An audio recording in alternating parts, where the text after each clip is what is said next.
शहादा येथे शिव महापुराण कथेला 2 दिवस बाकी असतानाच सभामंडप आतापासूनच होत झाला आहे। भक्तगण स्वतःची जागा निश्चितीकरण करण्यासाठी पाल सतरंजी टाकून बसून गेले आहेत। मंडपाचे काम अंतिम टप्प्यात असताना भक्तगण देखील जागा मिळावी यासाठी चळवळ करीत आहे। नंदुरबार सह जळगाव, नाशिक, सुरत येथून भाविक येऊन पोहोचले आहेत। मुख्य सभा मंडपात आपल्याला जागा मिळावी यासाठी भाविक मुक्कामी राहत आहेत। मिळेल त्या ठिकाणी पाल सतरंजी आदी टाकून स्वतःची जागा निश्चित करीत आहेत। लहान बालकांपासून वयोवृद्धांपर्यंत सर्वच भक्तगण येथे येऊन पोहोचले आहेत। मुख्य स्टेज, LED, पार्किंग, विद्युत व्यवस्था आदी लावण्याचे काम सुरू आहे।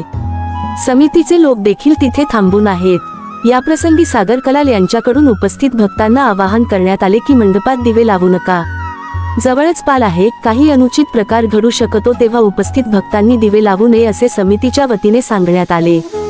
मराठी न्यूज, नरेंद्र गुरव।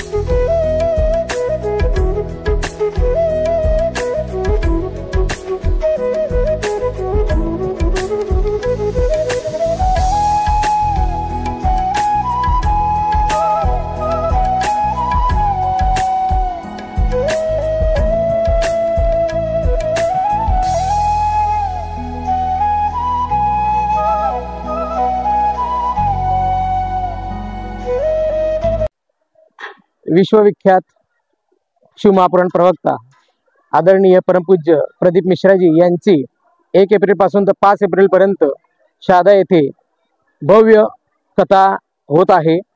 कथा श्रवणसाठी भव्य असा सभामंडप या ठिकाणी टाकण्यात आलेला आहे। पण आपण जर पाहत असाल तर कथेला 2 दिवस बाकी असताना देखील या ठिकाणी सर्व भाविकांनी आपली जागा निश्चित करून घेतलेली आहे। शहादासह परिसरातील भाविक मोठ्या प्रमाणावर आलेले, खास करून वयोवृद्ध असतील, महिला असतील, तरुण असतील, तरुणी असतील, हे बघा या पद्धतीने आपली जागा या ठिकाणी निश्चित करून घेत आहेत। कारण की प्रत्येकाला माहिती आहे की या ठिकाणी आपल्याला जागा मिळणार नाही आणि कथा श्रवणसाठी दादांसमोर जर असलं तर एक विशेष महत्त्व या लोकांना वाटत असतं। आणि म्हणून आपण जर पाहत असाल की अतिशय म्हणजे स्टेजच्या समोर या ठिकाणी भाविक आपली व्यवस्था करीत आहेत। समोरच्या बाजूला पाहिलं तर फक्त हाकेच्या अंतरावर महाराजांचं स्टेज आहे आणि या ठिकाणी VIP व्यवस्था केलेली आहे। मात्र मागच्या बाजूला जर बघितलं तर आपल्याला जागा ही महाराजांसोबत किंवा महाराजांच्या समोर मिळायला पाहिजे, याच्यासाठी प्रत्येकाची चढावड चालू आहे। तर या ठिकाणी जर पाहिलं तर प्रत्येक जण पालवर आपल्याला स्टेजपर्यंत नाव लिहिताना तुम्हाला दिसत असेल, तर इथून तर तिथपर्यंत पूर्ण जागा निश्चितीकरण झालेली आहे। मावशी, तुम्ही कोणत्या गावून आलेत? जळगाववरून आले। हे कितवी कथा श्रवण करताय तुम्ही? आम्ही दुसरी कथा तुमची दुसरी, तुमची चौथी आहे। तुम्ही जळगावून केव्हा आले तिथे? जळगाववरून काल संध्याकाळी आलो। काल सायंकाळी आला। किती दिवस मुक्काम आहे तुमच्या या ठिकाणी? आता पूर्ण दिवस। तुम्हाला काय अनुभव आला? म्हणजे तुम्ही एवढे 4 कथा श्रवण करतायत, म्हणजे तुम्हाला काय अनुभव आलेला आहे? आम्हाला कथेची फार आवड आहे। कथेची आवड आहे, बरं तुम्ही काय सांगणार? बरं बरं, पण तुम्हाला काय अनुभव आला असेल? महाराजांनी जे काही तोडगे सांगितले असेल त्याच्यावर काही आलं असेल? आमची आवड आहे आम्हाला, म्हणून आम्ही आजीचा प्रवास करायला। बरं, आमची इच्छा होती, आजींना आवड आहे आणि त्यामुळे ही चौथी कथा श्रवण करण्यासाठी या ठिकाणी आले। तर 2 दिवस आधीच या ठिकाणी त्यांनी आपली जागा निश्चितीकरण करून घेतलेली आहे। धनगर आम्ही सोनत राहणार आई काल दिसताय। हा, 5वी कथा अशी आहे।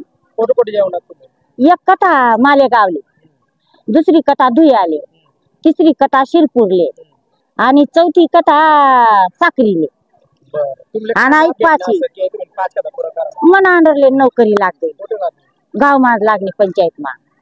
हा, छोटी मोठी का वय ना भाऊ, पण पोट भराल साधन वही घे बर का। आणि जे मागना भगवान पायी दिद बर का, आणि धीर आहे ना देवा। हा, आम्ही गरीब लोक होतो पण भगवान आमले धीर आहे ना, वही आहे ना, कसा लाय करो। मग ते घरना लोक सांगतात मुक्कामी नको जाऊ, पण मला लाभ भेटना भगवाननी म्हणत चांगलं कर, ते मी उन ऐकाले। मी ते घरना लोकच ना ऐकत नाही, त्या काय विचारायचं। आणि अगो कोठी विजरी आणि पुढे कथा होई भाऊ, मी जसू ऐकाले। म्हणा अर्ध तिकीट निवर हा। श्री शिवाय नमस्तुभ्यम. नमस्कार मी नुपूर. खरं तर इथे ही जागा उपलब्ध करून दिली मोयदा गावठाण मोयदा शिवारानी आणि इथे प्रचंड काटे होते, काट्याचं माळरान होतं. ते काट्याचं माळरान काढून जागा सपाटीकरण करण्यापासून ते हा पंडाल उभा राहण्यापर्यंत आजूबाजूच्या गावातल्या परिसरातल्या नागरिकांनी भाविकांनी खूप मेहनत घेतली आहे आणि तेव्हा जाऊन ही भक्ती नगरी शहादा शहरात उभी राहिली आहे. आमदार राजेश पाडवी यांच्या सुद्धा मेहनतीतून यांच्या मार्गदर्शनाखाली समिती नेमून या सगळ्या कार्यक्रमाचं आयोजन करण्यात आलंय. तर तुम्ही सुद्धा नक्की या आणि या कार्यक्रमाच्या निमित्ताने मी तुम्हाला एक आवाहन करू इच्छिते. पहिलं तर आपलं आरोग्य असेल तर आपण पुढच्या कथा सुद्धा ऐकू शकू, म्हणून तुम्ही उन्हाळ्याचे दिवस आहे, हायड्रेट राहा, भरपूर पाणी प्या आणि वॉशरूमला जायला बिलकुल संकोच करू नका, कारण या परिसरात 400 पेक्षा जास्त टॉयलेट्स उभे केलेले आहेत भाविकांसाठी. आणि दुसरी महत्वाची गोष्ट म्हणजे तुम्ही इथे याल तर दिवे कृपया करून लावू नका, कारण आपण बसण्यासाठी खाली पाल अंथरलेले आहेत आणि ते पाल प्लास्टिकचे असतात, त्यामुळे ते पटकन पेट घेतात आणि त्यामुळे मोठी दुर्घटना होऊ शकते. म्हणून आपल्या सुरक्षेसाठी आपण काळजी तर घ्यायलाच हवी.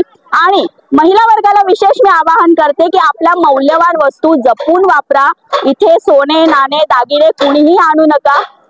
त्यामुळे अशा सगळ्या गोष्टी आपल्या सुरक्षेसाठी सांभाळा आणि या भव्य अशा भक्ती नगरीत तुम्ही लवकरच या. 2-3 दिवसातच कथा तर सुरू होणारच आहे. पंडित प्रदीप मिश्रा यांच्या पवित्र वाणीतून अमृत वर्षाव या कथेचा होणार आहे या नगरीमध्ये, त्यामुळे आपलं स्वागत आहे शहादेकरांकडून. तर नक्कीच या आणि नक्कीच शहाद्याला भेट द्या. नुकतीच पंडितजींनी 28 फेब्रुवारी रोजी तारीख दिली आपल्याला.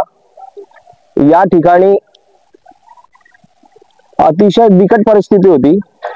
पूर्ण काटे आणि बाबुळ्याच्या झाडांनी इथं भरलेला होता. इथं 20 दिवसाच्या आत पूर्ण साफसफाई करण्यात आली आहे. भव्य मंडपाचं निरोपण जे भाविक येत आहेत कथा श्रवणसाठी, तर तुम्हाला काय अपेक्षा आहे की लोकांनी कसं राहिलं पाहिजे किंवा काय सहकार्य केलं पाहिजे आपल्याला? लोकांनी यावं, इथं शांततेत राहावं, आपसात आपल्या मध्ये भांडू नका, हेही सहकार्य करा. म्हणजे सागरजींचे असं म्हणणं आहे की बुवा या ठिकाणी जागा घेताना किंवा मला जागा मिळाली नाही असं करू नका. जिथं जागा मिळेल त्या ठिकाणी तुम्ही बसा आणि कथा श्रवण करा. जागेसाठी कोणी भांडू नका, कारण या ठिकाणी शहाद्याला आपल्याला तारीख मिळालेली आहे, ती खूप ओढून ताडून आणलेली आहे. आणि मग जर कथा श्रवणाचा लाभ शहादेकरांनी मिळालेला आहे, तळवदेकरांनी मिळालेला आहे, जिल्ह्याला मिळाला आहे, तर सर्वांनी त्याचा लाभ घ्यावा असं सागरजींनी या ठिकाणी सांगितलेलं आहे.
मराठी न्यूज हे चॅनल सत्य आणि प्रामाणिकतेवर आधारित सामाजिक, शैक्षणिक, आरोग्य, आध्यात्मिक, राजकारण व प्रवास विषयांवरील माहिती सादर करून सकारात्मक बदल घडवण्यास कटिबद्ध आहे. पुढील लिंकवर क्लिक करून आजच चॅनलला सबस्क्राईब करा.